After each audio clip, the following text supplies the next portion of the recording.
चलिए देखते हैं आज का टॉपिक अपना म्यूटेशन। म्यूटेशन क्या है? मतलब कोई भी डीएनए का सीक्वेंस दे रखा है, उस सीक्वेंस में अगर कुछ भी चेंज हो जाता है तो उसको बोलते हैं आप म्यूटेशन। और उस म्यूटेशन की वजह से बॉडी के अंदर जो इफेक्ट आता है, ओके, वो सही अच्छे भी हो सकते हैं और बुरे भी हो सकते हैं। तो देखते हैं क्या है अपना टॉपिक म्यूटेशन। तो जो भी बॉडी के डीएनए है, डीएनए के अंदर जो सडन चेंज होता है उसको बोलते हो आप म्यूटेशन। जीन के चेंज में म्यूटेशन। अब म्यूटेशन जो होता है जो फैक्टर करवाते हैं या जो फैक्टर जो रेस्पॉन्सिबल है उनको बोलते हो म्यूटाजन। और म्यूटाजन कोई भी हो सकता है, एक्सरे हो सकती है, कोई भी गामा रे हो सकती है, या फिर कोई भी अदर केमिकल हो सकता है जो भी आपने कोई खाया बाय मिस्टेक, या फिर कोई फिजिकल फैक्टर है जैसे कि लाइट हो गई, ओके, हाई इंटेंसिटी की कोई फैक्टर्स है जो म्यूटाजन बोल रहे हैं अपन उनको, वो क्या करा रहे हैं यहाँ पे म्यूटेशन। और म्यूटेशन दो टाइप के होते हैं, मैंने बताया था, नॉर्मल भी हो सकता है और एबनॉर्मल भी हो सकता है। जो नॉर्मल होता है वो जनरली प्रोसीड करते इवोल्यूशन को, और जो एबनॉर्मल होता है वो प्रोसीड करते कैंसर को। ओके, तो जो अपन प्राइमेट से यानी बंदरों से जो इंसान बने हैं ड्यू टू द म्यूटेशन ही बने, और म्यूटेशन बहुत स्लो हुआ है उस टाइम, उसको बोलते हैं अपन इवोल्यूशन। और लेकिन कई बार सडनली जो चेंजेस हो जाते हैं जिसकी वजह से सेल फंक्शन गलत करती है उसको बोलते हैं कैंसर।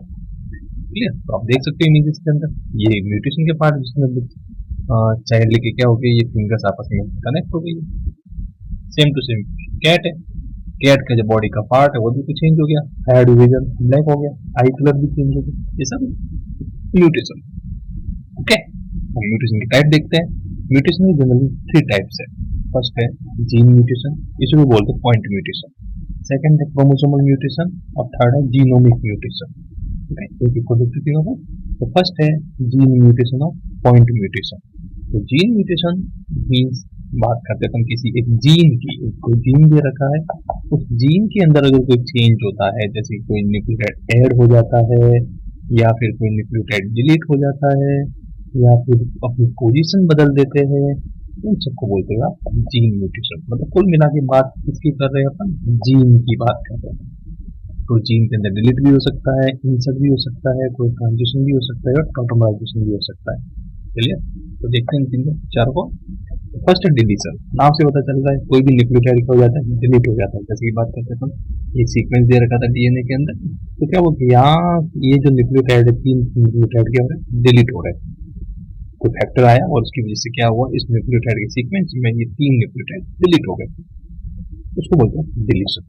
ओके, थर्ड है, सेकंड है एडिशन और इंसर्शन। मतलब कोई भी सीक्वेंस दे रखा है डीएनए के जीन का, उसके अंदर कोई नए न्यूक्लियोटाइड ऐड हो जाते हैं। जब ऐड होते हैं तो उसको बोलते हो addition. Okay, nucleotide chain addition. Third है सब्सटीट्यूशन, मतलब अल्टरनेटिव फॉर्म, ये नहीं तो वो सही। तो जैसे कि बात करें कि दो टाइप के होते हैं, ट्रांजिशन और ट्रांसवर्जन। ट्रांजिशन में क्या है, जो न्यूक्लियोटाइड चेंज होते हैं वो होता है प्यूरिन का प्यूरिन के साथ में, या फिर पेरीमिडिन का पेरीमिडिन के साथ में। तो इसको बोलते हैं ट्रांजिशन। मतलब एडेनिन, मतलब यहाँ पे एडेनिन का चेंज होता है ग्वानिन, और ग्वानिन का एडेनिन के साथ में, और साइटोसिन का थायमिन के साथ में, थायमिन का साइटोसिन के साथ में, ये चेंज होता है ट्रांजिशन। यहाँ पे भी दे रखा है एडेनिन चेंजेस विद ग्वानिन और cytosine guanine with thymine, same to same उल्टा कर सकते, उसको बोलते हैं ट्रांजिशन। लेकिन ट्रांसवर्जन में क्या है, purine change with pyrimidine. Okay, so adenine can change with thymine or can change with cytosine. Also, the guanine can change with cytosine and thymine. Okay, so the purine or pyrimidine can change opposite way. उसको बोलते हैं transversion. Clear? Third है tautomerisation. Tautomerisation में देखिए कि जब कोई nucleotide होता है वो क्या करता है, अपने इलेक्ट्रॉन और प्रोटॉन का जो बॉडी जो अरेंजमेंट है वो चेंज कर देता है, और उसकी वजह से क्या होता है, जैसे बात करते हैं अपन एडेनिन की, ये एडेनिन है, अमीनो ग्रुप है, और जैसे ही इसके अपन प्रोटॉन और इलेक्ट्रॉन बाइट चेंज हो जाती है तो कौन सी फॉर्म हो जाती है, इसकी इम्यूनो फॉर्म हो जाती है। और जैसे ये इम्यूनो फॉर्म में कन्वर्ट होता है, ओके, तो ये अपने आप को कैसे कंसीडर करता है कि मैं तो ग्वेनिन हूँ। मतलब जब इसको डीएनए मैकेनिज्म रीड करेगा तो कैसे रीड करेगा, ग्वेनिन की तरह रीड करेगा इसको। ओके, उसकी वजह से जब ग्वेनिन रीड करेगा तो ग्वेनिन के साथ में रीड कर कॉम्प्लीमेंट्री साइटोसिन आ जाएगा। तो यही प्रॉब्लम हो जाती है, जहाँ पर थाइमिन और साइटो एडेनिन आनी चाहिए थे वहां पर क्या आने लग जाएंगे, ग्वानिन और साइटोसिन आने लग जाएंगे। तो प्रॉब्लम ये आती है। तो देखते कैसे, तो यहाँ पर एडेनिन था, स्ट्रैंड सेपरेट हुआ ये वाला, और थाइमिन एडेनिन, मतलब थाइमिन बोले तो इम्यूनो ग्रुप हो गया, और इम्यूनो ग्रुप ग्वानिन की तरह रीड कर रहा है। ये ग्वानिन की तरह रीड करेगा तो कहाँ आ जाएगा यहाँ पे, साइटोसिन। तो जैसे ही साइटोसिन आ गया तो अब स्ट्रैंड नेक्स्ट रेप्लिकेशन के लिए जाएगा, ये वाला स्ट्रैंड। तो अब ये वाला देखो यहाँ पे साइटोसिन परमानेंटली किससे रिप्लेस हो गया, ग्वानिन के साथ में। तो मतलब जिस स्ट्रैंड में एडेनिन थाइमिन आने चाहिए थे वहां अब साइटोसिन ग्वानिन आ रहे हैं। तो आप देख सकते पेरेंट डीएनए में थाइमिन एडेनिन है, लेकिन अब क्या मिल रहा है, साइटोसिन ग्वानिन। तो इसी चेंजेस को बोलते हैं अपन transition, that mean protomerization, changes of या rearrangement of electron or proton. Okay, second type of mutation है आपका क्रोमोसोमल म्यूटेशन, और उसको बोलते हैं क्रोमोसोमल एब्रिविएशन। मतलब क्रोमोसोम की स्ट्रक्चर में चेंज करना, जो भी क्रोमोसोम की स्ट्रक्चर है उसकी स्ट्रक्चर में चेंज होना, या तो ऐड हो जाना कोई न्यूक्लियर मतलब जीन क्रोमोसोम का टुकड़ा, या फिर कोई क्रोमोसोम टुकड़ा डिलीट हो जाना, या फिर अपनी पोजीशन बदल देना इधर से इधर, या फिर कोई भी चेंज कर देना। क्लियर, तो उसको बोलते हो आप क्रोमोसोमल म्यूटेशन। को मिला के क्रोमोसोम की स्ट्रक्चर में चेंज हो रहा है। ओके, स्ट्रक्चर ऑफ क्रोमोसोम में चेंज हो रहा है, जैसे कि डेफिशिएंसी, डुप्लीकेशन, ट्रांसलोकेशन, इन्वेशन। कैसे होते हैं वो देखते हैं। डेफिशिएंसी नाम से पता चल रहा है कमी हो जाएगी कोई पार्ट की, जैसे कि डीएनए या क्रोमोसोम का कोई टुकड़ा दे रखा है और उस टुकड़े में क्या हुआ कि जो जीन है, फैक्टर आया और उसकी वजह से क्रोमोसोम के अंदर से ये वाला टुकड़ा डिलीट हो गया। ओके, तो देख लो आप यहाँ पे सी और D, E F G H ही रह गया, ए बी डिलीट हो गया। सेम टू सेम यहाँ पर क्या हुआ, बीच में से कोई न्यूक्लियोटाइड या सॉरी क्रोमोसोम का जीन डिलीट हो रहा है, तो अपने पास A B C E F यही बचा। तो अब यहाँ पर आपको क्या देखने को मिला, जब एंड पॉइंट से कोई डीएनए के जीन या क्रोमोसोम के जीन डिलीट होते हैं तो उसको बोलते हैं टर्मिनल डिलीशन। एंड पॉइंट वाले टर्मिनल डिलीशन हुआ। लेकिन जब बीच में से कोई डिलीट होता है तो उसको बोलते हैं इंसर्शियल डिलीशन। ओके, तो इसका एग्जांपल है आपके पास कोई 5th नंबर का अपने ह्यूमन के अंदर क्रोमोसोम है, उसके अंदर क्या होता है, पार्ट डिलीट हो जाता है और उसकी वजह से क्या हो जाता है, पी आर्म जो है वो शॉर्ट हो जाती है। ओके, पी आर्म शॉर्ट हो जाती है, इसकी वजह से क्या होता है कि उसकी बेबी के अंदर fry-do-chat syndrome present. Okay, fry-do-chat syndrome show होने लग जाता है उसके अंदर। और फ्राई-डू-चैट का सिम्टम क्या है कि वो बच्चा जो है फ्राई लाइक कैट, बिल्ली की तरह होता है। ओके, उसको बोलते फ्राई-डू-चैट। अब नेक्स्ट बात करते हैं अपन डुप्लीकेशन की। तो क्रोमोसोम्स के जो कुछ जीन्स होते हैं वो क्या करते हैं, अपने आप में डुप्लीकेट कर जाते हैं। जैसे आप यहाँ देख रहे हो ये बी जीन है, वो क्या कर दिया, म्यूटेशन के बाद में अपने आप को डबल कर दिया। तो उसकी वजह से क्या बोलते हैं डुप्लीकेशन। किसमें देखने को मिलता है, जैसे कि बात करते हैं ये जो जीन है ये ड्रोसोफिला की आई है, ये आई है ड्रोसोफिला है, जिसमें आपको ब्लैक वाला पार्ट ये आपको दिख रहा था गोल गोल। लेकिन जैसे बी जीन जो है डुप्लीकेट हुआ तो उसकी जो आई का जो शेप है अंदर वाला ब्लैक पार्ट वो नैरो हो गया। ओके, और अगर ये जीन डुप्लीकेट करता तो ये क्या पता आई बिल्कुल एक बार शेप हो जाती। इसलिए इस कंडीशन को बोलते हैं बार आई ऑन ड्रोसोफिला। और किसकी वजह से होता है, डुप्लीकेशन की वजह से होता है। ठीक है, अब बात करते हैं अपन ट्रांसलोकेशन की। ट्रांसलोकेशन में पोजीशन चेंज कर देना, एक क्रोमोसोम से जीन ट्रांसफर हो जाते अदर क्रोमोसोम पर, उसको बोलते हैं आप ट्रांसलोकेशन। इसकी बात करते हैं अपन, ये तो वैसे 4th एंड 20th नंबर का क्रोमोसोम का दे रखा है, लेकिन अपन डायरेक्टली इसको डिजीज के रिगार्डिंग पढ़ते हैं तो क्रोमोसोम नंबर 22 और क्रोमोसोम नंबर 9। जो 22 नंबर का जो क्रोमोसोम है उसकी जो जीन्स होते हैं वो 9 नंबर के क्रोमोसोम पे शिफ्ट हो जाते हैं। ओके, मतलब 22 नंबर का जो क्रोमोसोम है वो जीन्स जो है 9th क्रोमोसोम पे चले जाते हैं और उसकी वजह से क्या होता है कि बॉडी की बेबी के अंदर या जो पेशेंट है उसके अंदर CML डिजीज शो होने लग जाती है। कौन सी डिजीज है? CML, chronic myelogenous leukaemia. Chronic myelogenous leukaemia जो है वो काइंड ऑफ कैंसर है जिसकी वजह से बेबी की लाइफ ज़्यादा नहीं होती। क्लियर? तो जीन के ट्रांसफर पोजीशन चेंज करने के बाद भी बॉडी के अंदर चेंजेस हो सकते हैं, उसको बोलते हैं ट्रांसलोकेशन। ओके, अब बात करते हैं इन्वर्जन की। इन्वर्जन क्या है? मतलब जो भी जो चेंज हो रहा है वो जीनों की पोजीशन बदल रहा है उसी क्रोमोसोम पर, दूसरे क्रोमोसोम पर नहीं जा रहा। जिस क्रोमोसोम पर जो पार्ट है, जैसे ये क्रोमोसोम है, यहाँ के जीन इधर आ गए, यहाँ के जीन इधर आ गए। ओके, उसी क्रोमोसोम में बात हो रही है, उसको बोलते हैं इन्वर्जन। और इन्वर्जन दो टाइप का, पैरासेंट्रिक और पेरिसेंट्रिक। कैसे, तो देखते हैं। तो पैरासेंट्रिक में क्या है कि जब जो क्रोमोसोम जो होते हैं वो अपनी जो जीन्स होते हैं वो चेंज करते पोजीशन, जैसे A B C, नाम दे देते A B C D E F। After mutation क्या होता है कि पोजीशन ए की जगह बी आ सकता है, या बी की जगह ए आ सकता है, या फिर ई की जगह एफ, या एफ की जगह ई। तो कुल मिला के जो चेंजेस जो हो रहे हैं वो कहाँ हो रहे हैं? बी आ गया, ए आ गया, सी का सी आ गया, सेंट्रोमियर है ये, डी एफ ई। तो यहाँ पर जो चेंज हुआ है इस आर्म का इसी आर्म के साथ में हुआ है, इस आर्म का इस आर्म के साथ में हुआ है। ओके, जब सेंट्रोमियर का इन्वॉल्वमेंट नहीं है, विदाउट इन्वॉल्विंग द सेंट्रोमियर, जब changes of position of genes में सेंट्रोमियर पार्टिसिपेट नहीं करता है तो उसको बोलते हैं पैरासेंट्रिक।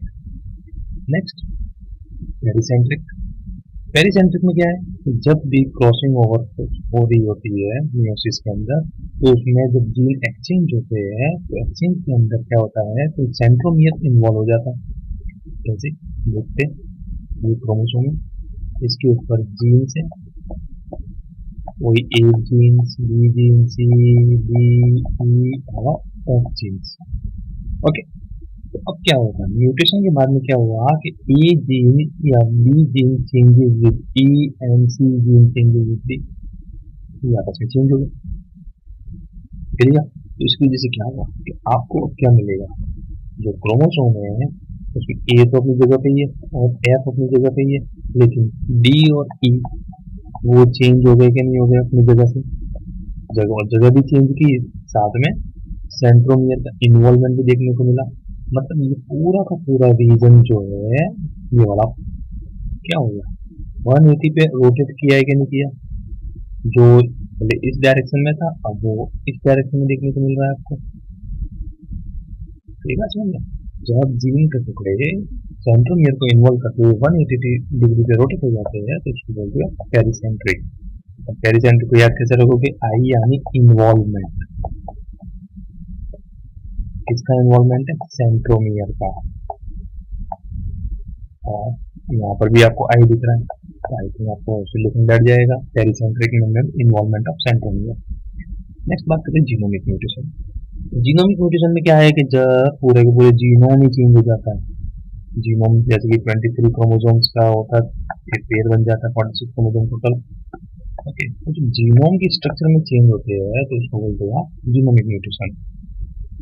तो जीनोमिक म्यूटेशन दो टाइप का, एन्यूप्लॉइडी और यूप्लॉइडी। एन्यूप्लॉइडी में नंबर ऑफ क्रोमोसोम्स चेंज होते हैं। नंबर ऑफ क्रोमोसोम्स कैसे, जैसे 46 क्रोमोसोम हो तो +1 हो सकता है, या फिर 46+2 हो सकता है, या 46-1 हो सकता है, या 46-2 हो सकता है, कोई भी। उसको बोलते हैं एन्यूप्लॉइडी। और एन्यूप्लॉइडी दो टाइप का होता है, हाइपोप्लॉइडी एंड हाइपरप्लॉइडी। हाइपो मीन्स कमी होना, डेफिशिएंसी होना, मतलब इसमें 46-1 या फिर 46-2 वाली कंडीशन देखने को मिलेगी। हाइपरप्लॉइडी में क्या होगा, बढ़ेगा, हाइपर यानी ज्यादा, 46+1 या 46+2 वाली कंडीशन देखने को मिलेगी। ठीक है, तो देखो, मोनोसोमिक फर्स्ट कंडीशन कौन सी? मोनोसोमिक मीन्स जो भी कंडीशन है एनिमल की, टू एन और मान लो पर। तो क्या हुआ कि म्यूटेशन के बाद में इसका एक क्रोमोसोम का जो होमोलोगस पेयर था उसमें से एक क्रोमोसोम डिलीट हो गया, एक ही बचा। तो एक को अपन मोनो बोलते कि नहीं बोलते, और सोमी यानी सोमा। तो मोनोसोमी कंडीशन जो है वो किसकी है, 2n-1 की है। क्लियर। लेकिन अब क्या हुआ कि दो अलग अलग क्रोमोसोम थे ये, और मैंने एक और बना लिया, ये एक और क्रोमोसोम पेयर है।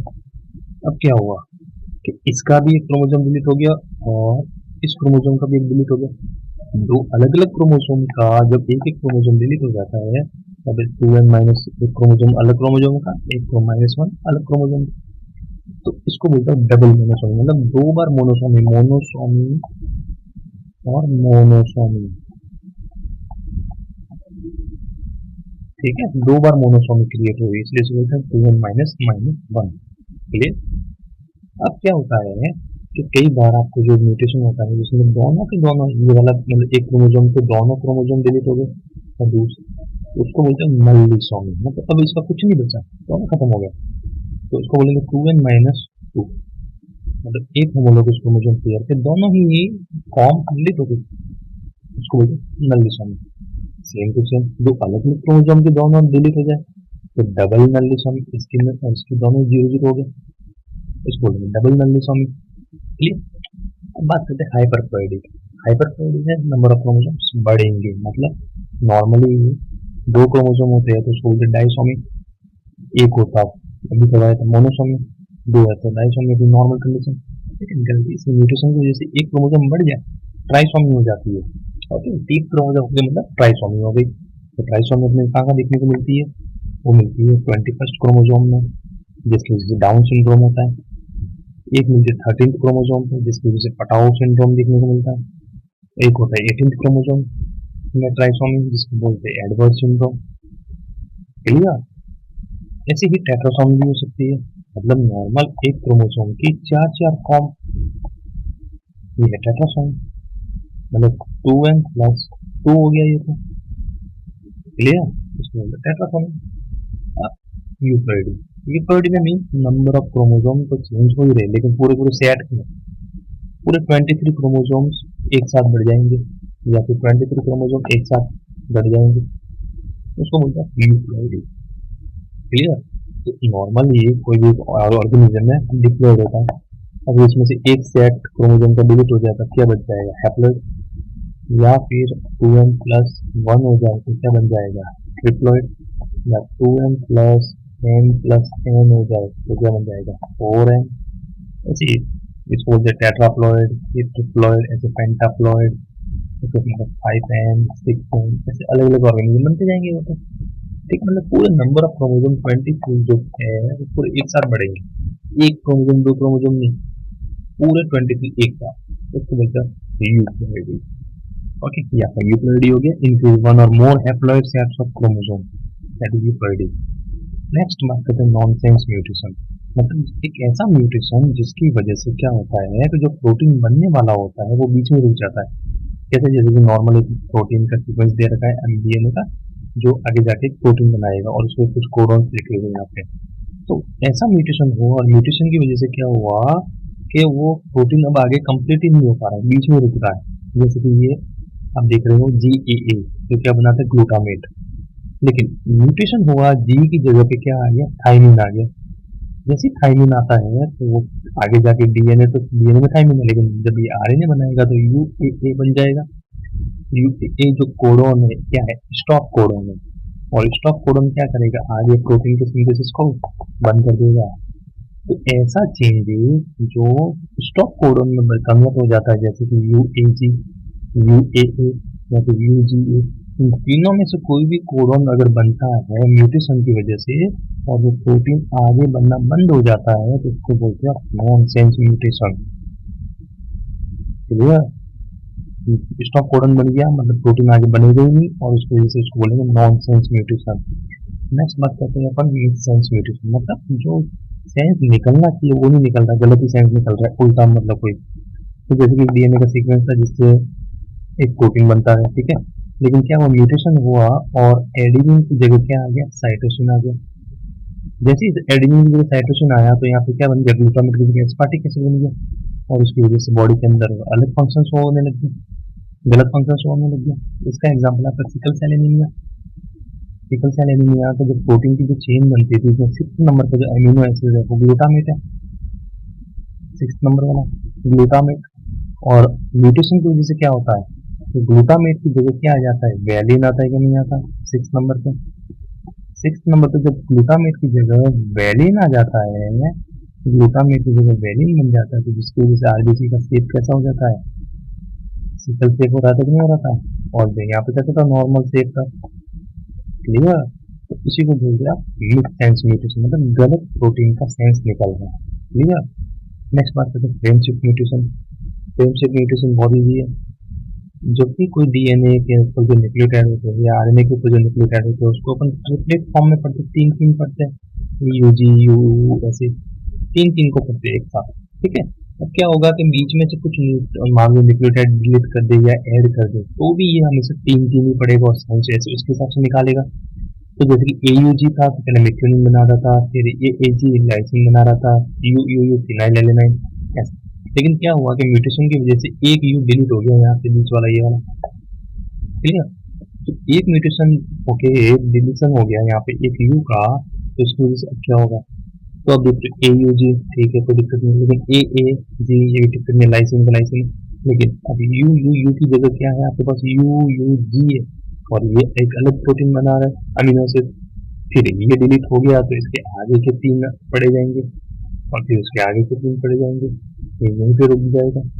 तो एक न्यूक्लियोटाइड के डिलीट होने या नया न्यूक्लियोटाइड के बीच में ऐड होने से फ्रेमिंग में कोई चेंज नहीं होता। फ्रेम हमेशा तीन तीन के न्यूक्लियोटाइड को ही रीड करेगी और उसके अकॉर्डिंग अमीनो अम्ल बनाएगी, अमीनो एसिड बनाएगी, और उसके अकॉर्डिंग प्रोटीन बनेगा। ठीक है। तो जब भी ऐसा कोई म्यूटेशन होता है तो उसको बोलते हैं फ्रेम शिफ्ट म्यूटेशन, उसको बोलते हैं गिबरेलिस म्यूटेशन। ठीक है। मतलब एक बार कोई डिलीशन हुआ या एडिशन हुआ तो उसकी वजह से आगे जो मैसेज जो आएगा डाउन स्ट्रीम स्टैंड पर वो हमेशा कैसा होगा, फ्रेम में होगा। क्लियर। ये था फ्रेम म्यूटेशन। तो ये पूरे म्यूटेशन की बात की अपन ने, आई होप समझ आया होगा। ठीक है। चलिए मिलते हैं।